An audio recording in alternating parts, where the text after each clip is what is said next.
അതിരാവിലെ തന്നെ എങ്ങോട്ടാ യാത്ര എന്നല്ലേ? ബാംഗ്ലൂർ ടു തിരുവണ്ണാമലൈ. ബാംഗ്ലൂരിൽ നിന്നും തിരുവണ്ണാമലയിലോട്ട് 3.5 മണിക്കൂർ അഥവാ 200 കിലോമീറ്റർ താഴെയുള്ളൂ. അതുകൊണ്ട് ഞങ്ങൾ രാവിലെ 5:30 ആയപ്പോൾ തന്നെ പുറപ്പെട്ടു. പോകുന്ന വഴി ട്രാഫിക്കൊക്കെ അല്പം കുറവായിരുന്നു. അങ്ങനെ ഞങ്ങൾ തിരുവണ്ണാമല എത്തിയിരിക്കുകയാണ്. ഹോട്ടലിലെത്തി ഫ്രഷ് ആയിട്ട് വേണം അമ്പലത്തിൽ പോയി തൊഴാനായിട്ട്. അങ്ങനെ ഞങ്ങൾ റെഡി ആയി കഴിഞ്ഞു.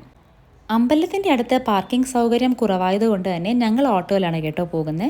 ഞങ്ങൾ താമസിച്ച ഹോട്ടലിൽ നിന്നും 3 കിലോമീറ്റർ മാത്രമേ ദൂരമുണ്ടായിരുന്നുള്ളൂ. ഈ കാണുന്നതാണ് വടക്കേ ഗോപുരം. അമ്പലത്തിൻ്റെ 4 ദിക്കിൽ 4 ഗോപുരങ്ങളുണ്ട്. ഈ ഇവിടുത്തെ ഓട്ടോ ചാർജ് ഉണ്ടല്ലോ കുറച്ച് കത്തിയാണ് കേട്ടോ. ഇടദിവസമായതുകൊണ്ട് തിരക്ക് കുറച്ച് കുറവാന്ന് പ്രതീക്ഷിച്ചു. പക്ഷെ അത്യാവശ്യം നല്ല തിരക്കുണ്ടായിരുന്നു. ഇവിടുത്തെ പ്രധാന ഉത്സവം എന്ന് പറയുന്നത് 10 ദിവസത്തെ കാർത്തികേയ ദീപമാണ്.